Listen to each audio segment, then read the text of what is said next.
Welcome to SP news. ముందుగా ముఖ్యాంశాలు చూద్దాం. ఇరాన్లో సైనిక చర్యల ముగింపుపై ట్రంప్ కీలక ప్రకటన. మరో 2-3 వారాల్లో సైనిక కార్యకలాపాలను ముగిస్తామని స్పష్టీకరణ.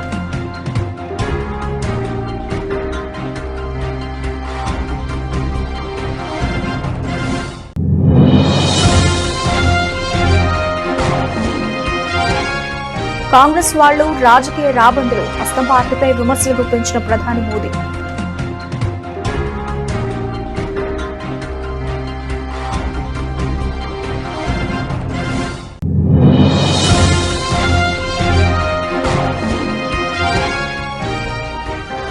అల్లర్లకు మెజారిటీ ప్రజలను బాధ్యులను చేయడమే కాంగ్రెస్ లక్ష్యమన్న ప్రధాని మోదీ. వారివి బుజ్జిగింపు, ఓటు బ్యాంక్ రాజకీయాలు అని విమర్శ.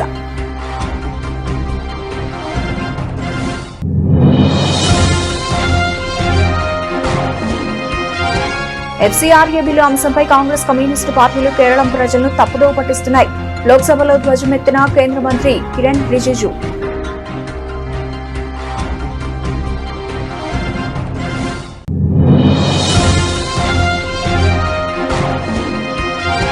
ట్యాంక్ బండ్ శివకు ప్రభుత్వం తరఫున సాయం అందించిన రేవంత్ రెడ్డి, అతని కుమారుడు వేణుమాధవ్ కు హోంగార్డు ఉద్యోగ నియామక పత్రం అందజేసిన సీఎం.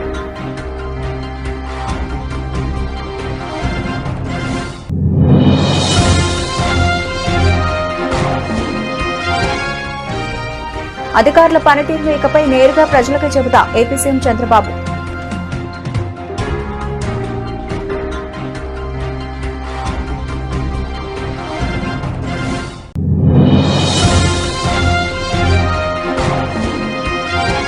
ప్రజాపాలన ప్రగతి ప్రణాళికలో భాగంగా ఏప్రిల్ 2వ తేదీ నుంచి గ్రామ సభలు నిర్వహించారు.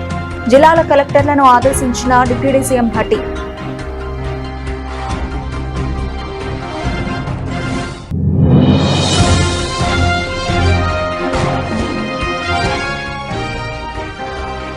రెండేళ్లు సీఎంగా ఉండి చంద్రబాబు అమరావతిలో చేసిందేంటి నిలదీసిన వైఎస్ఆర్సీపీ అధినేత వైఎస్ జగన్.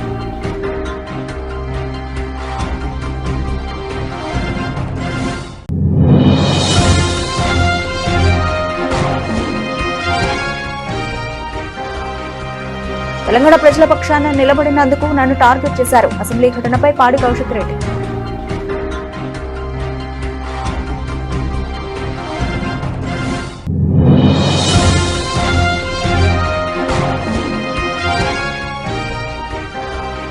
గిరిజనులకు భూమి, అటవీ హక్కులు కల్పించడం అత్యంత కీలకం. లోక్సభలో వైఎస్ఆర్సీపీ ఎంపీ తనూజ.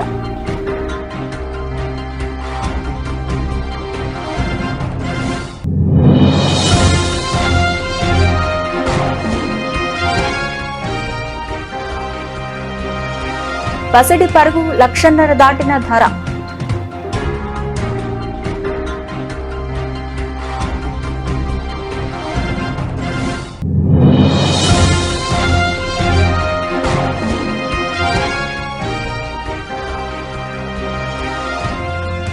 పతనం నుంచి కోలుకున్న మార్కెట్లు, నేడు లాభాల పంట.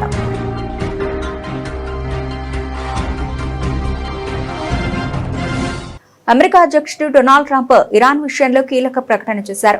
మరో 2-3 వారాల్లో ఇరాన్లోని అమెరికా సైనిక కార్యకలాపాలను ముగిస్తామని ఆయన స్పష్టం చేశారు.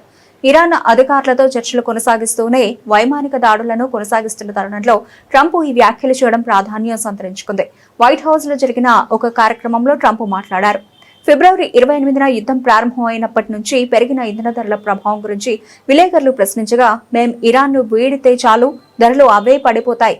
ఆ పని మేం త్వరలోనే చేయబోతున్నాం. మరో 2 వారాల్లో లేదా కొన్ని రోజులు అటు ఇటుగా ఈ పని పూర్తవుతుందని భావిస్తున్నానని ఆయన బదులిచ్చారు. I would say that within 2 weeks, maybe 3. We're hitting them very hard. Last night we knocked out tremendous amounts of missile-making facilities. As you probably read or wrote, we knocked out. Excuse me? Pardon me for interrupting. The U.S. will be gone or done with the war in 2 or 3 weeks? I think we're 2 or 3 weeks. Not 3 weeks. If it is we'll 3 leave weeks, because there's no reason for us to do this. Look, problem with the Strait, a guy can take a mine, drop it in the water, and say, "Oh, it's unsafe." It's not like you're taking out an army or you're taking out a country or they can drop it. Or you can take a machine gun from the shore and shoot a few bullets at a ship. Or maybe an over-the-shoulder missile, small missiles. That's not for us. That'll be for France. That'll be for whoever's using the strait. But I think when we leave, probably that's all cleared up. Today, I heard tremendous numbers of ships were sailing through. We're negotiating with them right now. They've been, again, we have had regime change. Now, regime change was not one of the things I had as a goal. I had one goal. They will have no nuclear weapon. And that goal has been attained. They will not have nuclear weapons. But we're finishing the job. And I think within maybe 2 weeks, maybe a couple of days longer to do the job. But we want to knock out every single thing they have. Now, it's possible that we'll make a deal before that, because we'll hit bridges, and we've hit some. We'll hit some bridges. We've got a couple of nice bridges in mind. But if they come to the table, that'll be good. But it doesn't matter whether they come or not. We've set them back. It'll take 15 to 20 years for them to rebuild what we've done to them. They have no Navy. They have no military. They have no Air Force. They have no telecommunications. They have no anti-aircraft systems. They have no leaders. You know, their leaders are all gone. That's why we have regime change. We have nice new leaders. దేశంపై పడకుండా సమర్థంగా ఎదుర్కొంటున్నామని ప్రధాని నరేంద్ర మోదీ అన్నారు. యుద్ధం కారణంగా ఇంధనం ధరలు పెరగకుండా నియంత్రిస్తున్నామని చెప్పారు. మంగళవారం గుజరాత్లోని వావధరాజ్ జిల్లా నాని గ్రామంలో జరిగిన సభలో ఆయన ప్రసంగించారు. యుద్ధం కారణంగా ప్రపంచంలోని అన్ని దేశాల్లో ఇంధనం ధరలు పెరగడంతో పాటు ఇతర సమస్యలు ఎదురయ్యాయని తెలిపారు. దేశంలో మాత్రం పెరిగిన ధరల భారాన్ని కేంద్రమే భరిస్తోందని తెలిపారు. గ్యాస్, చమురుకు కొరత రాకుండా చూస్తోందని పేర్కొన్నారు. అయితే గ్యాస్ కు, ఆయిల్ కు కొరత ఉందని తప్పుడు ప్రచారం చేసి పెట్రోల్ బంకుల వద్ద జనం క్యూలు కట్టేలా కాంగ్రెస్ రెచ్చగొడుతోందని మోదీ ఆరోపించారు. కాంగ్రెస్ ను రాజకీయ రాబందులో ఉన్న పార్టీ అని విమర్శించారు. वैश्विक संकट के दौर में भी राजनीतिक रोटियां सेकने के बाद नहीं आ रहे। इसी सियासी षड्यंत्र में सबसे आगे कोई है तो कांग्रेस पार्टी है। आज जब देश को एकता और एकजुटता की जरूरत है, कांग्रेस के नेता देश को बांटने में लगे हैं। आज जब देश को भरोसे की जरूरत है, कांग्रेस भय और अफवाह फैलाने में लगी है। आज जब देश को संयम की जरूरत है, कांग्रेस लोगों को उकसाने में जुटी है। राजनीतिक गिद्धों की तरह कांग्रेस इंतजार में है कि कब देश परेशानी बढ़े और उसके बहाने उनको सियासी फायदा मिले। भाइयों बहनों, आज दुनिया के छोटे से लेकर बड़े सुपर पावर देशों तक में डीजल पेट्रोल के दाम कहीं 10%, कहीं 20%, कहीं 25% तक बढ़े हैं। लेकिन भारत इसका असर देश की जनता पर नहीं पड़ने दे रहा है। कांग्रेस को सहन नहीं हो रहा, इसलिए वो लगातार अफवाहें फैला रही है ताकि देश पे डर का माहौल बने और लोग पेट्रोल पंपों और गैस एजेंसियों पर लाइन लगाकर खड़े हो, अव्यवस्था फैल जाए। उसे लेकर ये लोग दुष्प्रचार करें, ये इनकी मंशा है। साथियों, सत्ता से दूरी कांग्रेस पार्टी को बौखला कर देती है। अभी दिल्ली में हुई ग्लोबल एआई समिट में भी आपने देखा है, दुनिया भर के मेहमान यहां थे। दिल्ली की एआई समिट की पूरे विश्व में प्रशंसा हो रही थी, लेकिन कैसे विरोध के लिए कांग्रेस के लोगों ने अपने कपड़े तक फाड़ दिए। ఒక కొత్త ప్రమాదకరమైన చట్టాన్ని తీసుకురావడం గురించి అస్సాం కాంగ్రెస్ నాయకులు మాట్లాడుతున్నారని ప్రధాని నరేంద్ర మోదీ అన్నారు. అస్సాంలోని గోగాముఖ్ ఎన్నికల ర్యాలీలో ప్రధాని మోదీ మాట్లాడుతూ 2014 ఎన్నికలకు ముందు కాంగ్రెస్ మతహింస నిరోధక బిల్లును తీసుకురావడానికి ప్రయత్నించిందని ప్రధాని చెప్పుకొచ్చారు. దాని లక్ష్యం బుజ్జగింపు ఓటు బ్యాంక్ రాజకీయాలను విమర్శించారు. అల్లర్లకు మెజారిటీ ప్రజలను బాధ్యులను చేయడమే దాని ఉద్దేశమన్నారు. అది ఒక మత ప్రేరేపిత బిల్లు, అందుకే బీజేపీ ఎన్డీఏ ఆ బిల్లును ఆమోదించనివ్వలేదని మోదీ స్పష్టం చేశారు. साथियों, आपने कांग्रेस के कुशासन से असम को मुक्त किया है, लेकिन आपको बहुत सतर्क रहना है। कांग्रेस अब एक अलग ही खेल खेलने में जुटी है। असम कांग्रेस के नेता एक खतरनाक कानून बनाने की बात कर रहे हैं। आखिर ये खतरनाक कानून क्या है? आज असम की जनता के सामने कांग्रेस की इस चाल का पर्दाफाश करना चाहता हूं। साथियों, 2014 के चुनाव से पहले कांग्रेस की केंद्र सरकार ने एक कम्युनल वायलेंस कानून बनाने का प्रयास किया था।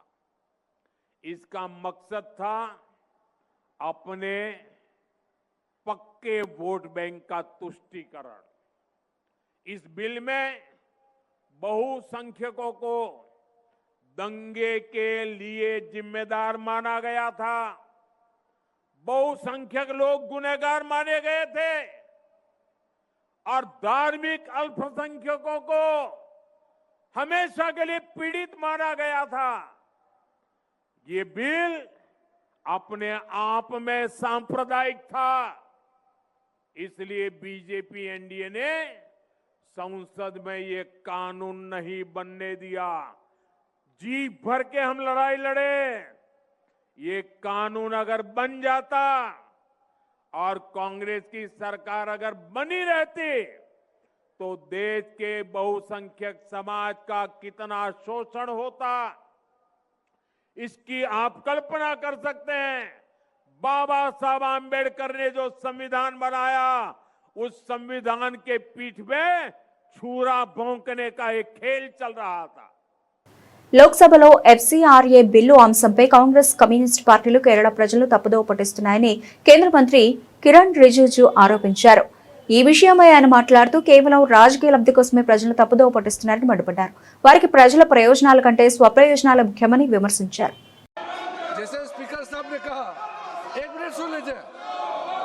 ये एफसीआरए अमेंडमेंट बिल पहले इंट्रोड्यूस हुआ था, इसीलिए आज सूची में आया है। मैंने कांग्रेस के वरिष्ठ नेताओं को कल भी बताया, आज भी बताया कि आज एफसीआरए बिल जो लिस्टेड है वो कंसिडरेशन के लिए टेकअप नहीं किया जा रहा है। और दूसरी बात, एफसीआरए को लेकर के गलत फहमी जो फैलाया गया है केरल में, ये ठीक बात नहीं है। एफसीआरए का जो ओरिजिनल बड़ा अमेंडमेंट 2010 में कांग्रेस ने जो लाया था, उसके बाद कई अमेंडमेंट आए हैं। इस बार जो अमेंडमेंट है ये फॉरेन से कंट्रीब्यूशन आता है उसके रेगुलेशन के लिए और सही इस्तेमाल के लिए, नेशनल सिक्योरिटी, नेशनल इंटरेस्ट, इसका ध्यान में रखते हुए पैसा का गलत इस्तेमाल ना हो, इसका निगरानी के लिए एक अच्छा कदम रहा है। और यही सरकार कर रहे हैं, किसी धर्म के खिलाफ नहीं है, किसी संगठन को टारगेट नहीं किया जा रहा है। यह केरल में चुनाव को देखते हुए कांग्रेस और कम्युनिस्ट वालों ने गलत बात को फैलाया गया है। The Congress and Communist Party are misleading the people of Kerala about the FCRA. Tank bund శివకు ప్రభుత్వం తరఫున సీఎం రేవంత్ రెడ్డి ఆర్థిక సాయం చేశారు. శివ కుటుంబానికి 5 లక్షల రూపాయలతో పాటు అతడి కుమారుడు వేణుమాధవ్ కు హోంగార్డ్ ఉద్యోగ నియామక పత్రాన్ని అందజేశారు. ట్యాంక్ బండ్పై నుంచి ప్రమాదవశాత్తు పడిన ఆత్మహత్య చేసుకోవాలని దూకిన ఎంతో మందిని శివ కాపాడారు. ప్రస్తుతం ఉపాధి లేక కుటుంబ పోషణ భారమై శివ కుటుంబం ఇబ్బందులు పడుతూ ఉండగా ఆ విషయం సీఎం దృష్టికి వచ్చింది. ప్రభుత్వం తరఫున సాయం అందించాలని అప్పట్లో అధికారులను సీఎం ఆదేశించారు. తాజాగా శివకు ఆర్థిక సాయంతో పాటు అతడి కుమారుడికి హోంగార్డ్ ఉద్యోగ నియామక పత్రాన్ని సీఎం అందజేశారు. ఉపాధి కోసం ట్యాంక్ బండ్ సమీపంలో తనకు ఒక స్విమ్మింగ్ పూల్ నిర్మించి ఇవ్వాలని శివ కోరగా చర్యలు చేపట్టాలని అధికారులను సీఎం ఆదేశించారు. డబుల్ బెడ్రూమ్ ఇంటిని సైతం మంజూరు చేయాలని సూచించారు.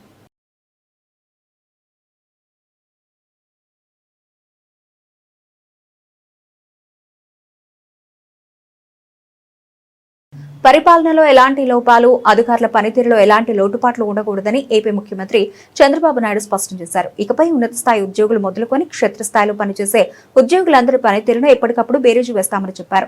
పనితీరు బాగున్న అధికారులను మరింత ప్రోత్సహిస్తామని, పనితీరు సరిగా లేని వారిని గాడిలో పెడతామని, అప్పటికీ మారకుంటే నిబంధనల ప్రకారం వ్యవహరిస్తామని చెప్పారు. ఇకపై జిల్లాల పర్యటనకు వెళ్లే సందర్భంలో వివిధ శాఖల పనితీరును నేరుగా పరిశీలిస్తానని వెల్లడించారు. రాష్ట్ర సచివాలయంలోని ఆర్టీజీఎస్ నుంచి వివిధ శాఖల పనితీరుపై ముఖ్యమంత్రి సమీక్షించారు. ఈ సందర్భంగా ముఖ్యమంత్రి మాట్లాడుతూ ప్రభుత్వం చాలా మంచి కార్యక్రమాలు చేపడుతోంది. గతంలో ఎప్పుడూ లేని విధంగా పెద్ద ఎత్తున సంక్షేమ కార్యక్రమాలు అమలు చేస్తోంది. వీటిని సమర్థవంతంగా అమలు చేయడాన్ని ప్రాధాన్యతగా తీసుకుంటూనే వీటిని ప్రజల్లోకి తీసుకెళ్లడాన్ని కూడా అంతే ప్రాధాన్యతగా తీసుకోవాలని ముఖ్యమంత్రి సూచించారు. ప్రజాపాలన ప్రగతి ప్రణాళికలో భాగంగా ఏప్రిల్ 2వ తేదీ నుంచి గ్రామ సభలు నిర్వహించాలని జిల్లాల కలెక్టర్లను డిప్యూటీ సీఎం భట్టి విక్రమార్క అమలు ఆదేశించారు. ప్రజాభవన్ నుంచి ఆయన కలెక్టర్లతో వీడియో కాన్ఫరెన్స్ లో మాట్లాడుతూ రాష్ట్ర వ్యాప్తంగా ఒకే తరహాలో గ్రామ సభలు నిర్వహించాలన్నారు. తొలుత సీఎం సందేశం, అటుపై రాష్ట్ర ప్రభుత్వం అమలు చేస్తున్న పథకాలు, రైతు భరోసా, 200 యూనిట్ల ఉచిత విద్యుత్, ఇంద్రమ్మ ఇళ్ల లబ్ధిదారుల వివరాలను వినిపించాలని తెలిపారు. ఇప్పటికే తమ ప్రభుత్వం అమలు చేస్తున్న సంక్షేమ పథకాలతో పాటు జూన్ 2 నుంచి అమలు కానున్న ఇందిరమ్మ జీవిత బీమా పథకాన్ని వివరించాలని, ఇందుకోసం పౌర సంబంధాలు, సాంస్కృతిక శాఖల సహకారం తీసుకోవాలని మల్లు భట్టి విక్రమార్క సూచించారు. సిఎస్కే రామకృష్ణారావు మాట్లాడుతూ ప్రభుత్వం అమలు చేస్తున్న పథకాలపై గ్రామ సభల్లో ప్రజల ఫీడ్బ్యాక్ ను సేకరించాలని కలెక్టర్లకు సూచించారు.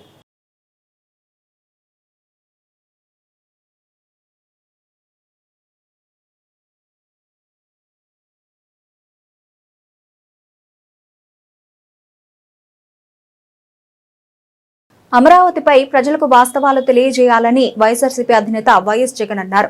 రాజ్యాంగంలో ఎక్కడ రాజధాని అనే పదం ఉందా అని ప్రశ్నించారు.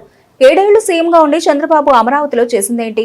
భూములిచ్చిన రైతుల హామీలు నెరవేర్చారా అని వైఎస్ జగన్ అడిగారు. వైఎస్ఆర్సీపీ అధినేత వైఎస్ జగన్ తాడేపల్లిలో మీడియా సమావేశంలో మాట్లాడుతూ శాసనసభలో అమరావతిపై తీర్మానం ఒక డ్రామా, రాజధానిపై అసెంబ్లీలో తీర్మానం అవసరం లేదని స్వయంగా మంత్రి పార్థసారథి చెప్పారు. రాజ్యాంగంలో ఎక్కడా రాజధాని అనే పదం లేదు. చంద్రబాబు దృష్టిలో పాలన అంటే దోపిడీ, అవినీతి. చంద్రబాబు సీఎంగా ఉండడం ఏపీ ప్రజల దురదృష్టం అని విమర్శించారు. రాష్ట్రంలో ఏ ప్రాంతానికి వైఎస్ఆర్సీపీ వ్యతిరేకం కాదు. చట్టసభల్లో భాగమైన కౌన్సిల్ చర్చ లేదు. కౌన్సిల్ సభ్యులు అవినీతిని బయటపడతారని బాబు భయం. సభలు చట్టాలు చేస్తాయి, సవరణలు చేయగలుగుతాయి అంటూ వ్యాఖ్యానించారు.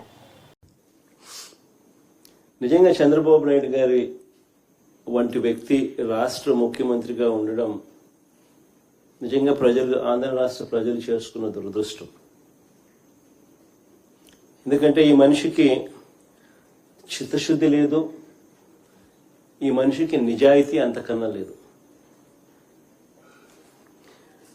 పరిపాలన అంటే చంద్రబాబు నాయుడు గారి దృష్టిలో అది కేవలం దోపిడీ చేయడానికి, అవినీతిని చేయడానికి మాత్రమే తన దృష్టిలో పరిపాలన అంటే. రకరకాలుగా ఈ పద్ధతుల్లో దోపిడీ చేసే కార్యక్రమంలో భాగంగా దానికి రకరకాలుగా పేర్లు పెడతాడు, రకరకాలుగా దాని చుట్టూ డ్రామాలు అల్లుతాడు. విజన్ అంటాడు, సంపద సృష్టి అంటాడు. ఇలా రకరకాలుగా కొత్త కొత్త పేర్లు పెడతాడు. పేర్లు పెట్టి టాపిక్లు డైవర్ట్ చేస్తూ, స్కాములు చేస్తూ దోచేసే ప్రయత్నాలు చేస్తూ ఉంటాడు. అమరావతిలో గత వారం జరిగిన తీర్మానంలో కూడా, శాసనసభలో తీర్మానంలో కూడా, ఆ డ్రామాలో కూడా ఇవే మనకు కనిపిస్తాయి.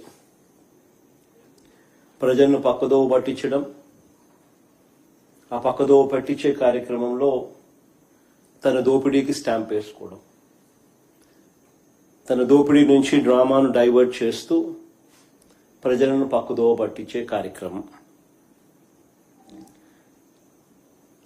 నిజంగా రాజధాని మీద అసెంబ్లీలో తీర్మానమే అవసరం లేదు అని రాష్ట్రంలో జరిగే మైనింగ్ స్కామ్ ను హరీష్ రావు అసెంబ్లీలో ఆధారాలతో సహా బయటపెట్టారని హుజురాబాద్ ఎమ్మెల్యే పాడి కౌశిక్ రెడ్డి తెలిపారు.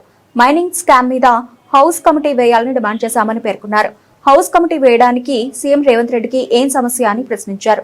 హైదరాబాద్ లోని తెలంగాణ భవన్ లో పాడి కౌశిక్ రెడ్డి మీడియాతో మాట్లాడుతూ దీనిపై సిఐడి ఎంక్వైరీ వేస్తామని ప్రభుత్వం చెబుతోందని, మంత్రి మీద సిఐడి ఎంక్వైరీ వేస్తే న్యాయం ఎలా జరుగుతుందని ఆయన ప్రశ్నించారు. మంత్రిని సిఐడి అధికారులు ప్రశ్నించే అవకాశం ఉంటుందని పాడి కౌశిక్ రెడ్డి అడిగారు. అందుకే పొంగులేటి శ్రీనివాసరెడ్డిని మంత్రి పదవికి రాజీనామా చేయాలని డిమాండ్ చేశామని తెలిపారు. అయితే దానం నాగేందర్ కడియం శ్రీహరితో ముఖ్యమంత్రి మాట్లాడించారని చెప్పారు. దానం నాగేందర్ నోటికొచ్చినట్లు మాట్లాడి బెదిరించారని తెలిపారు. ఇలా హుజురాబాద్లో పట్టణంలో డంపింగ్ యార్డ్ పెడతా ఉన్నారు. ఎట్టు పరిస్థితిలో ఆ డంపింగ్ యార్డు హుజురాబాద్లో పెట్టడానికి వీల్లేదు అని నేను డిమాండ్ చేస్తున్నా కదా. అసెంబ్లీ సాక్షిగా నేను డిమాండ్ చేసిన. ఏప్రిల్ 4th నాడు నేను ఈ డంపింగ్ యార్డ్ మీద హుజురాబాద్లో పెద్ద ఎత్తున ప్రోగ్రాం పెట్టుకుందామని నేను ప్లాన్ చేసుకుంటే నాకు సిఐడి నోటీసులు పంపిస్తారు 4th రోజు. నువ్వు ఖచ్చితంగా ఈ సిఐడి ఆఫీస్కి నువ్వు వచ్చి అటెండ్ కావాలి ఎంక్వైరీ. ఎందుకు హుజురాబాద్లో మా డంపింగ్ యార్డ్ వద్దు అని నేను పోరాటం చేయొద్దా? నేను ఆడ పోరాటం చేస్తా అని అనుకోగానే నాకు సిఐడి నోటీసులు ఇస్తారా? 4th కాకపోతే 5th ఇవ్వాల్సింది, 6th. 4th రోజు నా ప్రోగ్రామ్ ఆడ డంపింగ్ యార్డ్ కింద ఉంది కాబట్టి సిఐడి నోటీస్ 4th ఇస్తావు. సరే 4th నువ్వు ఇచ్చినావు, నేను వస్తా, చట్టాన్ని గౌరవిస్తా కావచ్చు. నేను 5th రోజు, 6th రోజు, 7th రోజు పెట్టుకుంటా. ఎట్లా ఆపగలుగుతావు? దీనికోసం నువ్వు ఆపుతావా? అసలు డంపింగ్ యార్డ్ అనేది మా హుజురాబాద్లో ఎందుకు పెట్టాలి అంటే కరీంనగర్లో ఉన్న చెత్త అంతా, హనంకొండ వరంగల్లో ఉన్న చెత్త అంతా అది తీసుకొచ్చి హుజురాబాద్లో పెడతారా? మడికొండలో ఉన్న ప్లాంట్ని తీసుకొచ్చి హుజురాబాద్లో ఎందుకు పెడుతున్నారు మీరు? ఎవరు చేయమన్నారు హుజురాబాద్లో? మేము ఎట్టు పరిస్థితిలో హుజురాబాద్లో డంపింగ్ యార్డు ఈ కాంగ్రెస్ ప్రభుత్వం పెడుతుందంటే మాత్రం ఊకునే ప్రసక్తే లేదు. గిరిజన ప్రాంతాల అభివృద్ధి కేవలం ప్రణాళికలకే పరిమితం కాకుండా బలమైన పునాదులపై ఆధారపడి ఉండాలని అరకు పార్లమెంటు సభ్యురాలు డాక్టర్ తనుజా వినయ్ అన్నారు. గిరిజన సమాజంలో ముఖ్య సమస్యలను గుర్తించి వాటి పరిష్కారంపై దృష్టి సారించాలని సూచించారు. గిరిజనులకు భూమి, అటవీ హక్కులు కల్పించడం అత్యంత కీలకమని పేర్కొన్నారు. అటవీ హక్కుల గుర్తింపు చట్టాన్ని పటిష్టంగా అమలు చేసి గిరిజనుల హక్కులను పరిరక్షించాలని కోరారు. ఉపాధి అవకాశాల పెంపు కోసం జీవో నంబర్ 3ను పునరుద్ధరించాలని సూచించారు. స్థానికీకరణ ద్వారా గిరిజన యువతకు 100% ఉపాధి అవకాశాలు కల్పించాలన్నారు. Thank you, madam. I address this house on the issue of left-wing extremism, a challenge that has tested not only our internal security but also our commitment to inclusive development and social justice. Let us very outset, I would like to submit that our objective must be clear and comprehensive. We must not only eliminate extremism but also eliminate the conditions that give rise to it. Madam, left-wing extremism cannot be seen in isolation, but it's not merely a law and order problem. It is deeply connected with the deprivation, underdevelopment, and lack of access to the basic governance, particularly in tribal and remote areas.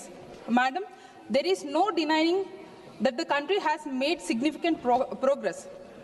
Violent incidents has reduced nearly 90% compared to the past.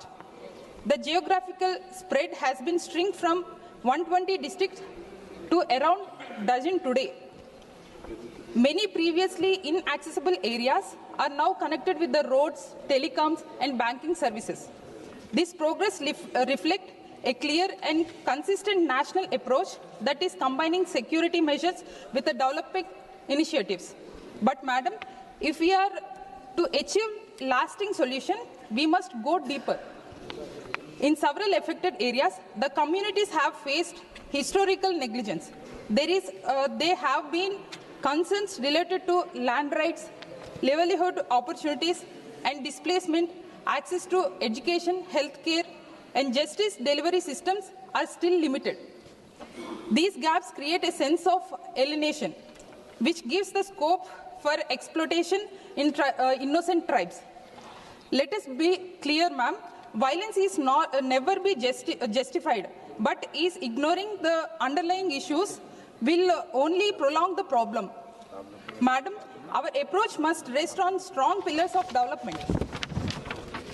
Let us focus on the rules. Bullion మార్కెట్లో బంగారం, వెండి ధరలు పరుగులు పెడుతున్నాయి. వరుసగా 3వ రోజు కూడా వాటి జోరు కొనసాగింది. బుధవారం ఢిల్లీలో 24 క్యారెట్ల 10 గ్రాముల బంగారం ధర ఏకంగా 1,51,500 రూపాయలకు చేరి సరికొత్త రికార్డు సృష్టించింది. మరోవైపు కిలో వెండి ధర కూడా 5,000 రూపాయలు పెరిగి 2,37,000 రూపాయలకు ఎగబాకింది. కొత్త ఆర్థిక సంవత్సరం ప్రారంభం కావడంతో కొనుగోలు ఆసక్తి పెరగడం ధరల పెరుగుదలకు దోహదపడింది. ఇరాన్తో యుద్ధం 2-3 వారాల్లోనే ముగుస్తుందని అమెరికా అధ్యక్షుడు డొనాల్డ్ ట్రంప్ చేసిన వ్యాఖ్యల నేపథ్యంలో అంతర్జాతీయంగా పరిస్థితి ధరలు బలపడ్డాయి. ఆసియా ట్రేడింగ్ లో కామెక్స్ గోల్డ్ ఫ్యూచర్స్ ఔన్స్ కు 1.25% పెరిగి $4,737 వద్ద ట్రేడ్ అయింది.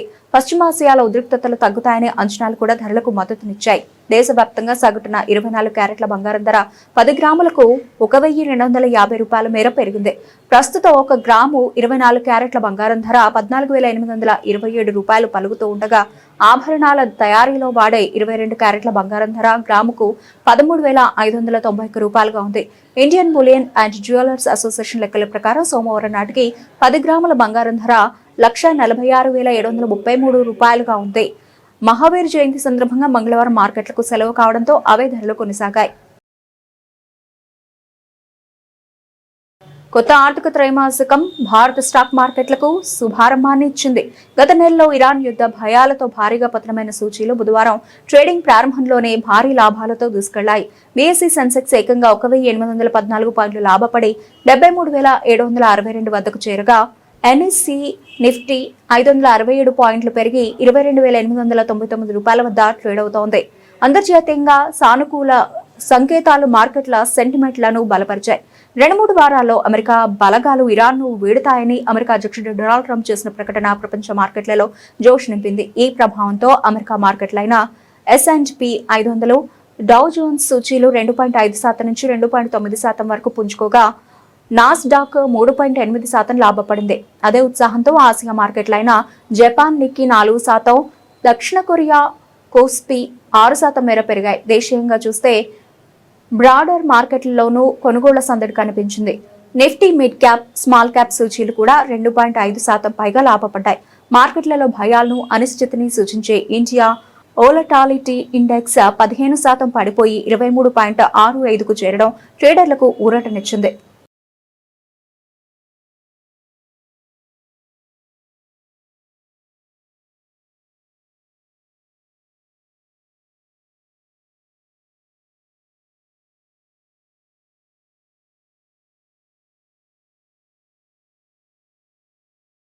బులెటిన్ ముగించే ముందు హెడ్లైన్స్ మరోసారి.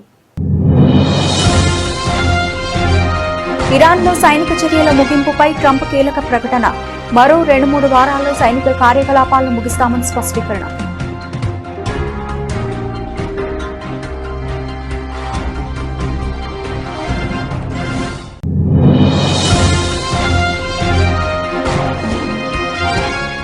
కాంగ్రెస్ వాళ్లు రాజకీయ రాబందులు, అస్తం పార్టీపై విమర్శలు గుప్పించిన ప్రధాని మోదీ.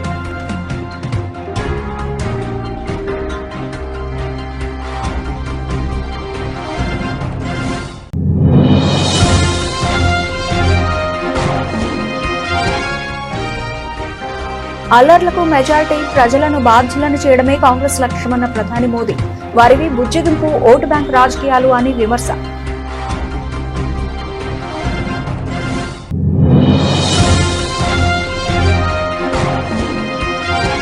FCRA బిల్లు అంశంపై కాంగ్రెస్, కమ్యూనిస్టు పార్టీలు కేరళం ప్రజలను తప్పుదోవ పట్టిస్తున్నాయి. లోక్సభలో ధ్వజమెత్తిన కేంద్ర మంత్రి కిరణ్ రిజిజు.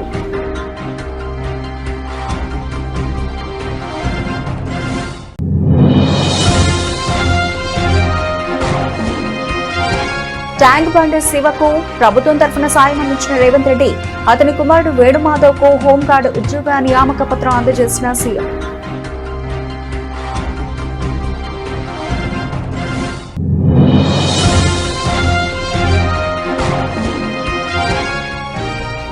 అధికారుల పనితీరును ఇకపై నేరుగా ప్రజలకే చెబుతా ఏపీ సీఎం చంద్రబాబు.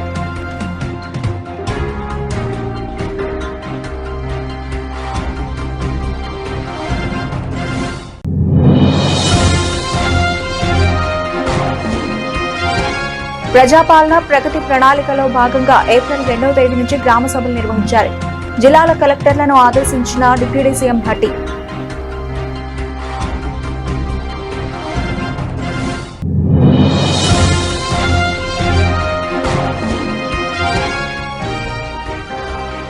రెండేళ్లు సీఎంగా ఉండి చంద్రబాబు అమరావతిలో చేసిందేంటి నిలదీసిన వైఎస్ఆర్సీపీ అధినేత వైఎస్ జగన్.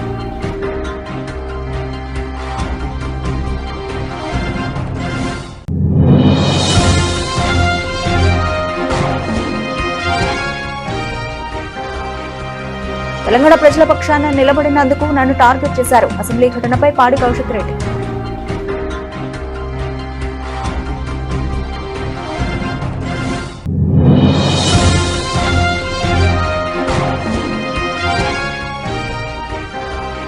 గిరిజనులకు భూమి, అటవీ హక్కులు కల్పించడం అత్యంత కీలకం. లోక్సభలో వైఎస్ఆర్సీపీ ఎంపీ తనూజ.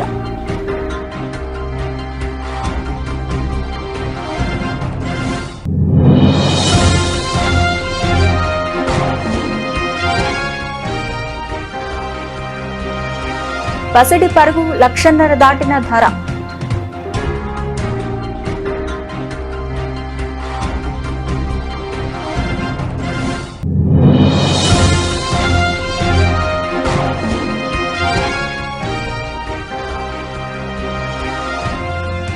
పతనం నుంచి కోలుకున్న మార్కెట్లు నేడు లాభాల పంట.